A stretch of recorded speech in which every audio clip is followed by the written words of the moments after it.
We are joined now by Amanda Phelps, head coach of the SEU Fire Women's Volleyball team. Close. I just killed that. So, Michael, save me. Hey, you had a great year this year. Thank you. Thank you. Know, welcome to the show. Thank you so much. You had a great year this year. Your first one at Southeastern. Yeah. Only problem, you were in the same conference with St. Thomas, who is one of 2 undefeated teams in the country right now. But that shouldn't take away from the year you all had. Just talk about your first year in Lakeland. Yeah, it's been incredible, honestly. Southeastern is amazing, but getting to know people around the county too. Just everyone's been really welcoming, super friendly, and just, I mean, we have such awesome players, so I think it's been really cool to get them some exposure and have everyone else get to see how great they are, not just us. So it's a great first step for you to move on and continue to build the program. For sure.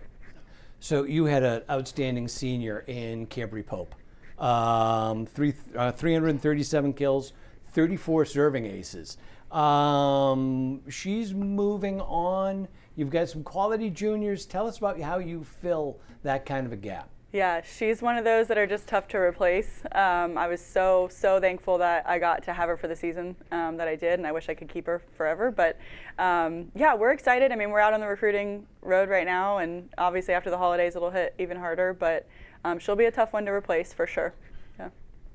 Ian, you have Ellis Lopez and Kennedy Jones, both in the top 10 across the Sun Conference, statistical leaders, which is, again, a great foundation to continue to moving forward, and along with some other players that were scattered around the conference leaders. But, one person I kind of wanted to touch on, and I asked you before, was Alexandra Postlethwaite. That was good. All right. You crushed it. Yeah. I did it with confidence. You crushed it. That's a big thing. Yeah. Sun Conference Champion of Character Award winner. Yeah. A leader on the court. It's amazing to have those people in the locker room and out on the court. But almost as important, and probably more important, is what she has done to earn that Champion of Character Award. A full-time nursing major. And what she's done in the community. I know from my time in collegiate athletics and athletic communications and dealing with nursing students, there is probably no tougher major to tackle when you're a student athlete. Just talk about what she has done, outside in the community and on campus. That really speaks to her discipline and dedication. Yeah, Allie's just an incredible human. And it takes a really special person, as you said, to be a nursing major and a full-time student athlete. Like, this is a full-time job, and they know that. And she is fully dedicated to both.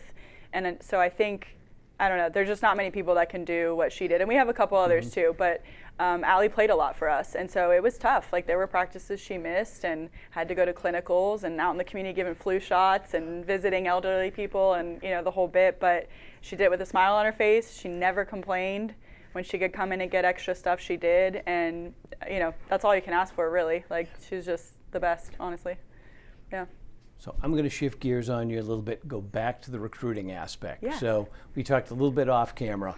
Recruiting, college volleyball, a little bit different than the other sports. Tell us about how the school goes about that. Yeah, I think everybody's different, right? It's a preference thing. Volleyball has gotten, video is super helpful. There's a lot of sites out there now, free and paid, that we at least get kind of eyes on maybe an athlete early. And then I still prefer to see people in person, and so we try to get them either on campus or, my staff and I go out and try to see people. But yeah, I mean, that alone is a full-time job. We get a lot of emails, especially as seasons are ending for high school and junior colleges, and the portal just opened, and so the spring it's a lot of high school girls that are playing club. So it's a full-time gig, but it's fun too. I'm a people person, so it's a fun piece. Well, especially because that high school season and your college season coincide. Correct. So then you wind up having to go out and looking at them during the club season. Sure. So you've got a circuit, I take it, you do from Tampa, go up to Atlanta, do Big South? Yeah, sometimes. Yeah, my assistant coach is going to coach club this year too, and that helps because they already have to go to tournaments, so they'll kind of be around. But yeah, we try to.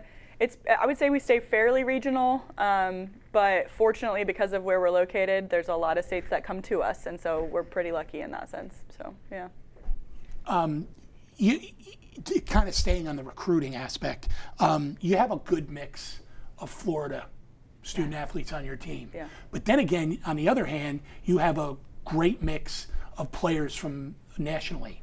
You know, California, Montana, Missouri, just to name a couple. Yeah. What makes Southeastern so appealing to having those type players coming into Lakeland and playing for you? Yeah, I mean, Florida is the obvious appeal, but Southeastern's just a really cool place. Like the campus is small enough to not feel like you're getting swallowed at like a big school, but big enough to give them the full college experience, and I think that's a big selling point for us. Plus, it's beautiful. They just put the Christmas lights up, by the way. If you have not driven by, like, it's the coolest thing ever.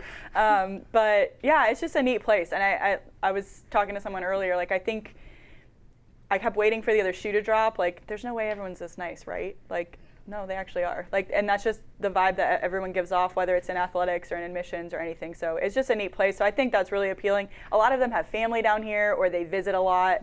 So being in the Sunshine State helps quite a bit, for sure. Yeah. Yeah, and you are blessed with a great group. Donnie over there in sports information. Yeah. I work with often. He's fantastic. Yeah. It's great. Yeah.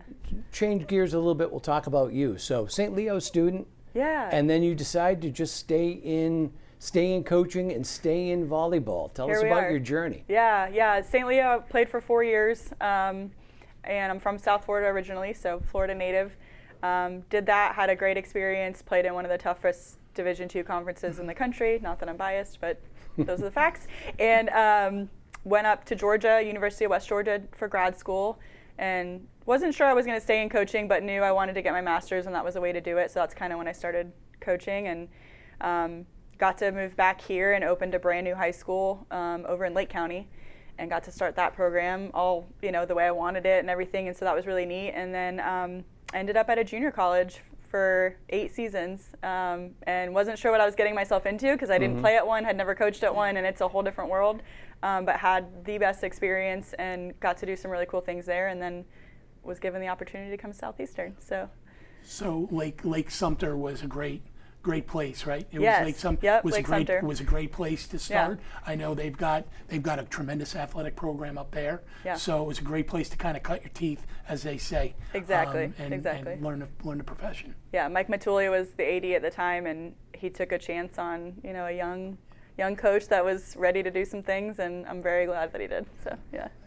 And you had played softball for him? Was that as well? No, I mean, I did play softball. Okay. He didn't really know me from Adam, but he, when I reached out, he immediately called my current athletic director, and the rest was kind of history after that.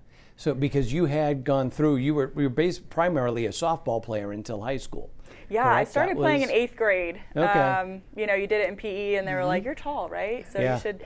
And I was nervous, I had never not made a team before, and I was like, I don't know if this is the move. And then I did it, and loved it so much, decided to give up softball, and here we are. Nice.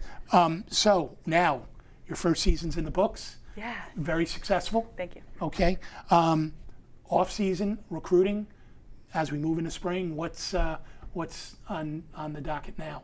Yeah, so this will actually be the first spring this group has had without a beach season. We don't have beach volleyball anymore, and so we're really going to get to hit the weight room hard. We're going to be training inside a lot. The spring is my favorite time of year because our season starts so quickly that we don't have a lot of time to work on things. So the spring gives us time to really break things down and work on them for the fall. So that's what we'll be doing.